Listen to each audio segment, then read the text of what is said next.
Hi, my name is Katie Daigle, and I'm the Climate and Environment Editor at Reuters News.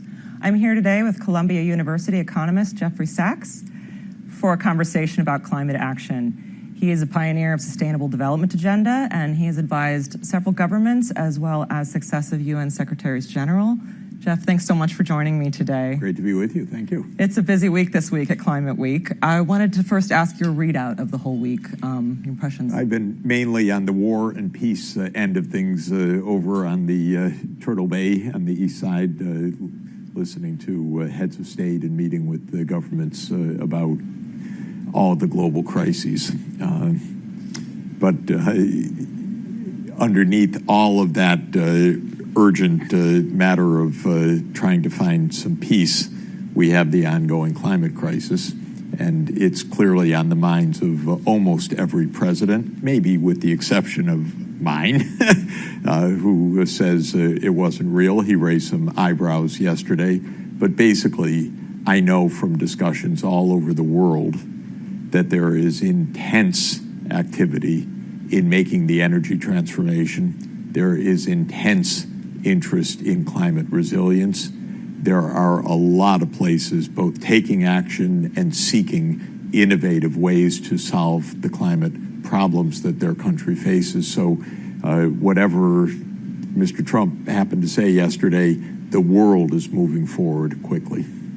And, we've been talking about climate change within the UN for 30 years since the UN treaty was signed. Exactly. Is that vehicle still fit for purpose? Are we still able to negotiate effectively through the treaty? Or are we seeing are we needing a new tool, a new place to discuss? We need new tools for sure. The UN Framework Convention on Climate Change at least defined a global objective, and that right back in 1992 was to stabilize the concentration of greenhouse gases to avoid dangerous anthropogenic interference in the climate system. In other words, stabilize greenhouse gas concentrations. That means bring emissions basically to zero or something that is scientifically meaningful around zero, and that remains the right approach. What have we done? We've achieved one basic thing, we, the world, and that is to make the solutions completely affordable, financeable, solvable. I visited a solar factory in Shanghai, China, a few weeks ago, 8 cents a watt. When this whole affair started decades ago, it was $100 a watt, and then it came to $20 a watt, and then we thought it was a miracle when it was $1 a watt, and now it's less than a tenth of that. So the solutions are better than ever. They are better than grid parity. They are, frankly, the opposite of what Donald Trump claimed yesterday when he said fossil fuels are great and you're ruining your country going to renewables.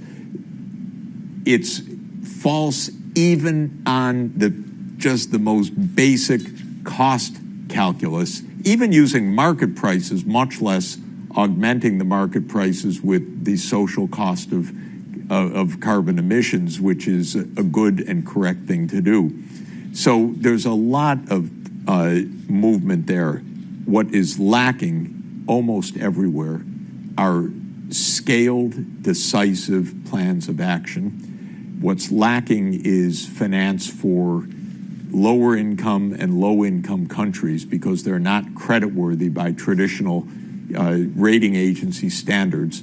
And so there's a lot of potential for massive breakthroughs, but it's not quite happening except in a few places. China, interestingly, which began this era as a completely coal-dependent economy and massively dirty, massively polluting, and huge emissions per capita, is putting in hundreds of gigawatts of solar potential a year right now. Absolutely astounding. They've moved to electric vehicles at a breathtaking rate. They're showing what scale really means. And I think that they and other partners are going to move a lot more quickly than is imagined. I'm working with the ASEAN countries, which are devising together a plan for an ASEAN green power grid. And I think they're going to go very, very directly, very boldly to a smart, interconnected, ASEAN-wide green grid. I was just with a president in South America who was saying we're going to work on getting an interconnected renewable energy system for South America, and I believe it. I've been with the African leaders who are asking and calling for the same thing, but they need finance. So there are tools that are needed, but the technologies are our best friends right now. Everybody actually loves electric vehicles, and they like how inexpensive they are now, especially some of the Chinese makes, and solar way down. Wind, I heard from another prime minister I spoke with today about installing wind power that would be enough basically for an island economy that we were discussing. So I think that we're going to see some breakthroughs. Now, having said all of that, we're at COP30, and we have not yet even stopped the rise of emission year to year. The concentration of CO2 in the atmosphere, more than 420 parts per million, reached levels that should not have been reached. We now are understanding that the so-called climate sensitivity, meaning how much warming reacts to the change of the greenhouse gas concentrations, is probably higher than had been thought, maybe considerably higher, because we're now seeing an acceleration of warming, which suggests that some of the effect of the greenhouse gases was perhaps suppressed by offsetting pollutants up until recently, and now the full danger of these greenhouse gases is being exposed right now.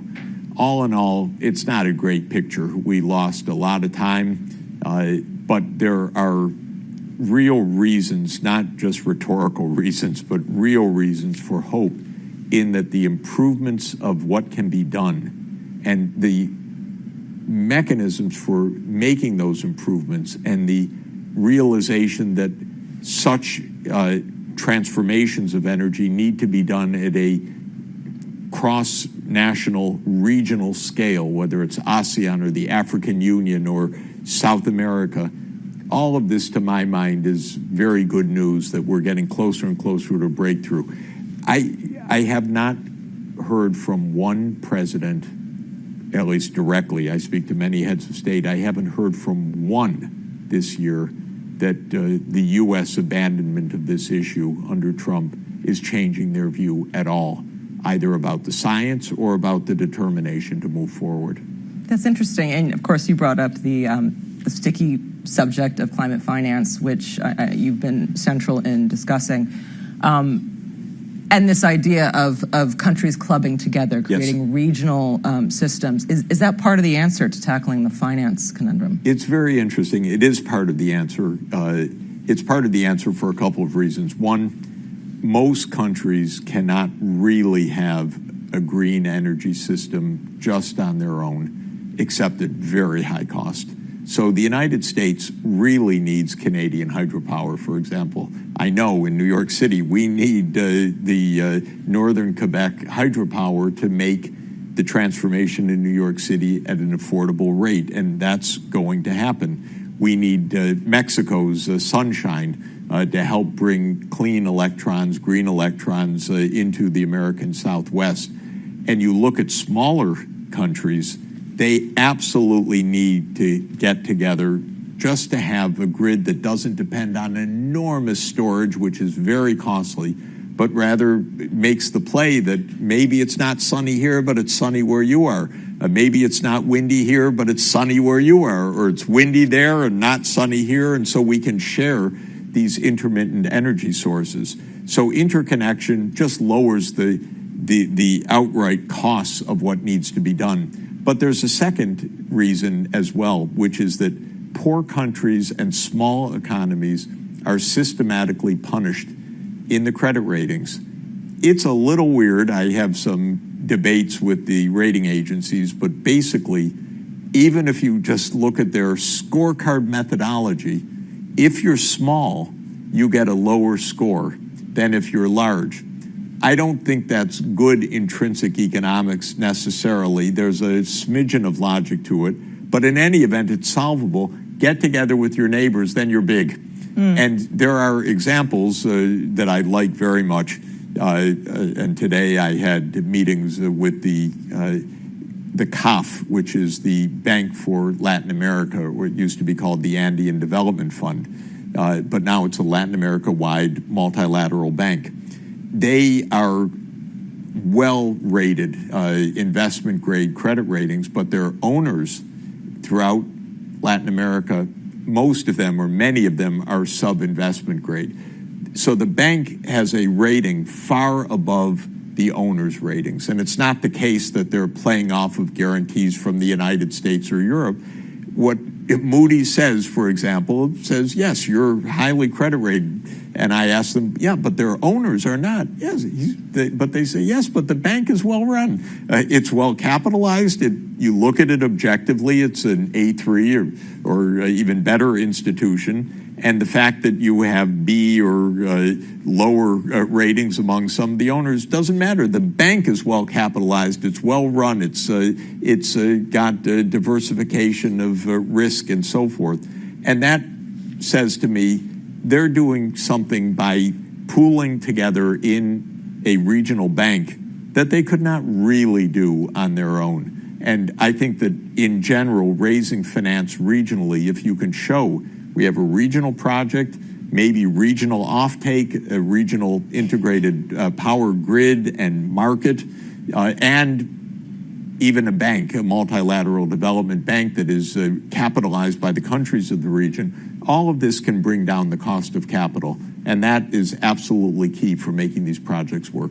We've seen the development banks rising in this conversation for the last couple of years. And you have, of course, recommended reforms at the World Bank specifically, but throughout the system. What specifically do we need to see them doing in this reform in order to kind of open lending up a bit more and move more money? The main thing is their lending is limited by their capital. And there's a debate about what kind of leverage you can get, how much can you loan on a dollar of paid-in capital or callable capital. And there's a debate that says maybe the leverage that they're taking now is less than they could. Why don't you increase the leverage from 3 times capital to 5 times capital? And then the argument is, yes, but the bank will not be AAA anymore. It may lose a notch or two. Is that worth it? And so forth. Those are all fine questions. The fact of the matter is the owners of these banks should put in more money. That's all. This is not a heavy lift. This is the world. This is saving the world climate, saving all of our economies, whether some of our politicians know it or not. But the U.S. has been tied up in knots on this. Even though the World Bank serves so many U.S. purposes, and it sits, for heaven's sake, at 18th and Pennsylvania Avenue, so it's almost a U.S. institution, even though it's, of course, truly a multilateral institution. But the U.S. has a lot of influence in it, let's face it. The U.S. drags its feet on enabling the bank to operate at the scale that it should be operating. And there are a couple of reasons for that. One is Congress and the White House and our politics are so self-absorbed that they can't understand that funding this energy transformation is good for the United States as well as good for the recipient countries. So they don't get it, and they don't want to put even very modest amounts of money where they should be putting it. But the second is that no doubt more capital going into the banks would mean a larger vote for China, which is one of the owners of the World Bank. And China's underrepresented at the bank. And the way the bank representation works is that you get a voting share that is equal essentially to your paid-in capital, your share of the total paid-in capital or your quota at the IMF. I say, of course, give China a larger share. They're big world economy, very important. They want to contribute. What's the worry? But in Washington, they've got some neurotic reaction to this, which I don't agree with at all, I have to say. But they don't want China to play a larger role. What's happening as a result is the World Bank is stuck. It's stuck at a level of finance that is completely inadequate to the scale of need and the potential of the bank as really a well-staffed, highly professional institution that could do so much more if it had more capital to leverage into long-term financing. So the bank is stuck, and then China says, okay, you don't want us to have our say, we'll make some new banks. And China just announced a new SCO bank, Shanghai Cooperation Organization. People will recall the leaders of, well, President Putin, President Xi were together, Prime Minister Modi, and others were in Tianjin, China recently at a meeting of the Shanghai Cooperation Organization, which is an Asian group of countries, and they announced a new development bank. And okay, I'm in favor of it, but one of the reasons that this is happening is things are paralyzed in Washington. Mm-hmm. You mentioned again also COP30. There's a big agenda for this year's conference. Is there one or two things that we absolutely need to see happen there? With an agenda that's looking at all past pledges, how we're going to implement those pledges, which are more important than others? So one thing is the United States has basically walked out of the COP process. The meeting will be a lot more pleasant. Unfortunately, I'm sorry to say it, but the U.S. as a government has dragged its feet year in, year out. Trump has just walked out. Now they may actually get something done without a paralysis coming from Washington. Very high on the agenda and very interesting for the Brazilian presidency is the issue of the emissions from land use and land use change. You know, most of what we think about when we think of greenhouse gas emissions is carbon dioxide. Of course, methane and nitrous oxide also are important. But we think of carbon dioxide, and then when we think of carbon dioxide, we think of fossil fuels. But really a significant part of the emissions, it's debated, maybe 20% or so, comes from land use change. And an even higher proportion of the solution could come from land use change because there's a lot of degraded land in the world that if it was brought back to forests, for example, would store really a lot of carbon. And so you can suck up the carbon not only geologically, as people have tried to do, but just biologically by restoring degraded lands. So Brazil is championing solutions for the forests. They want to start one, maybe two specialized forest funds for the world. One to help give an incentive to not chop down the forest. Another that I'm very interested in is an incentive to help restore forests because you get a lot of carbon for the buck if you do land restoration. So I think that that's going to be a big theme. Of course, this is also the period in which countries are to put in their nationally determined contributions. That's important. I think even more important is long-term, they call them low-emission development strategies. It was something I helped to stick in a clause into the Paris Agreement. I argued for it very much, Article 4.19, which says the country should have long-term plans, not only 5-year improved national contributions. And the reason I like the long-term plans is you can't really get a deep change just by looking ahead 5 or 10 years and then updating every 5 years and then updating. That has a point, but it's also important. Look ahead 30 years. Look ahead 35 years. What will your energy system look like? What will your primary energy sources be? How much will you be on a grid with your neighbors? Maybe even very long distance transformation. What are you going to do about hydrogen? Many issues, you need a long-term perspective. And I want governments everywhere to make at least now the plan to 2050 so that they say, by 2050, here's where we can be, and then to quantify that, and you don't need more than a spreadsheet. You need Excel. You don't need any fancy models. But on a spreadsheet for the next 25 years, what's going to happen in all of the major energy-using sectors, in transport, in buildings, in industry, in power generation, and what pace of investment change will get you to where you want to go by 2050. That's interesting that you say that. So I first became familiar with your work about 20 years ago. I was a correspondent in India, environment correspondent, and I came across Commonwealth. And the thing that struck me in Commonwealth was how you had laid out the situation across the planet with natural resources as if it were a balance sheet, just sort of meticulous accounting. And I realized this is an economic story, right? And it's, you know, cost, benefit, black, white in some cases. But this sort of cut and dry economics view on this has not taken hold in most places. Why do you think that is? Well, I think one thing that I want even economics to do better is to give the vision of where we're supposed to head.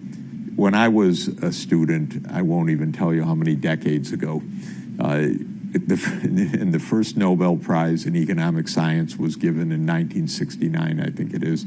And the winner, one of the winners was an economist named Tinbergen. And Tinbergen was a wonderful economist, very brilliant, also very practical. And he had a system he called targets and instruments, and we call them goals now. Goals and policies, but targets and instruments. Where do you want to go, and how can you get there? What dials do you turn? What levers do you pull? What investments do you make? And the whole idea was to think very concretely, I want to be here, I'm here, how do I get there? Well, we take out our Google Maps every moment, and we get the right path or Waze or whatever it is, and we find the path.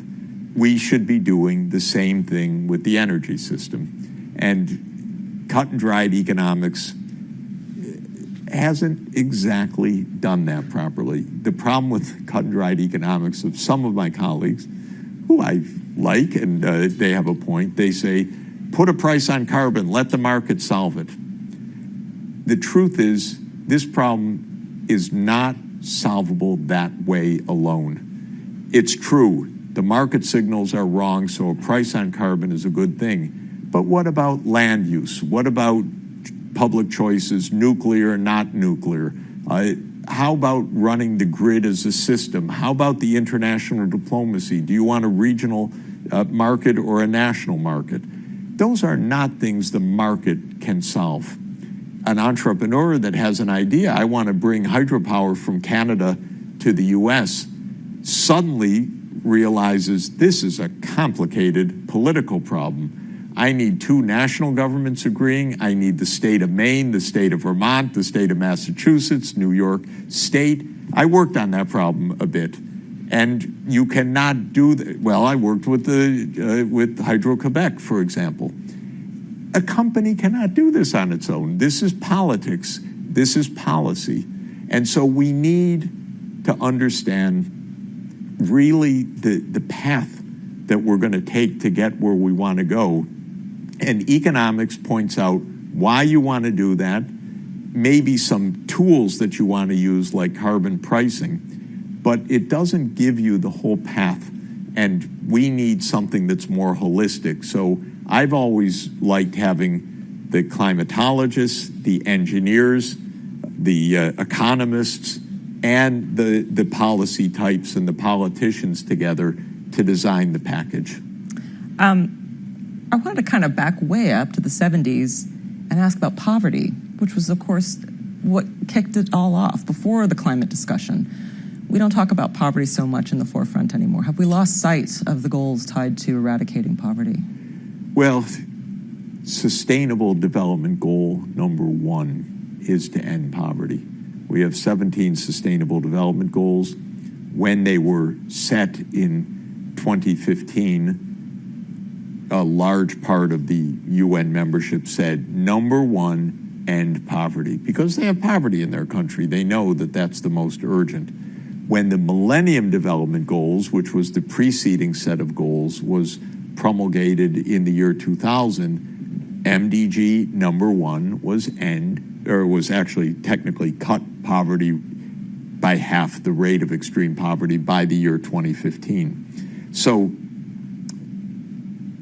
most of the world, and certainly the low income and lower middle income countries that still have extreme poverty, know that this is a big priority.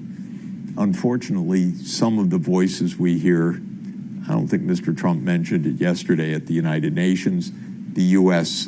government is weird as it is kind of an open war against the Sustainable Development Goals. It's the strangest thing in the world.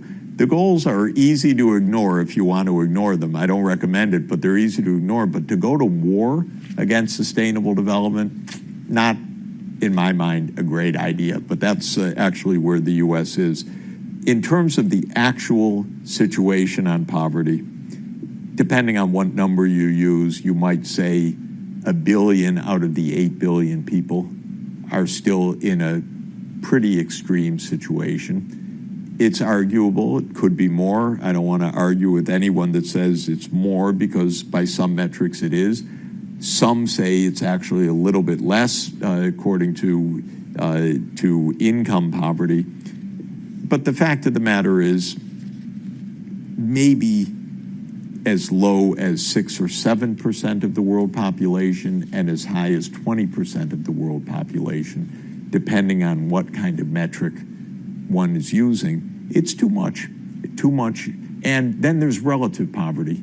The U.S. has a lot of poverty that wouldn't be deemed to be extreme from the point of view of the poorest places in the world, but it's a lot of suffering in the U.S., and it means shorter lives and of course, more hardship.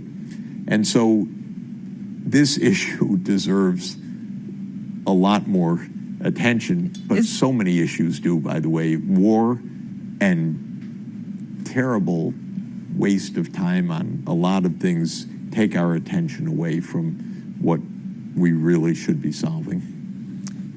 That's a great question, actually. I'd love to ask you, what should we be looking at right now as the priority? I ask for myself as much as anyone. Yeah. Are there areas that we should be focusing on that are being neglected? Well, generally speaking, it is true. The most important challenges in the world are to end the wars that are raging right now, not only because they're horrific and tragic and terrible, but because they can get out of control. So this is the number one thing that should be done. Let's assume we do that today. We're at the UN, we have an outbreak of peace, and we turn to sustainable development and the climate question. Then we have a job cut out for us, which is a deep transformation of both the energy system and agriculture and land use to really make the planet safe and resilient and prosperous. And this is, as I've been saying, basically a quarter century work ahead. It's an investment program. It's a strategy that needs to be implemented. It can't happen all at once because we have an infrastructure that is largely still a fossil fuel infrastructure. It will depreciate. It will get replaced by the new. And with the new, contrary to what Mr. Trump says, the new should be clean and green. This is very important for the United States, by the way, because the rest of the world's going to do that. And if the U.S. just remains dirty, this is going to be to a terrible long-term economic disadvantage for the United States. So, assuming that the urgent issues of war and peace are put aside, make plans, 2 directions. One, the energy transformation, and second, the land use transformation. Land use gives you both carbon storage, but resilience of the farm systems. It preserves biodiversity. It gives so much protection on watersheds and against flooding and against many other things. So we need those two basic pillars. And what I advise morning till night, round the year to governments is make a plan. And when they say, not sure I know how to make a plan for this and this, I say, aha, you see, you haven't gotten to where you need to get to understand what to do. It's very interesting. Thank you so much. That's all we have time for today. Great to be with you. But it was very interesting, and thank you. Thank you for your time. My pleasure. Thanks for joining us.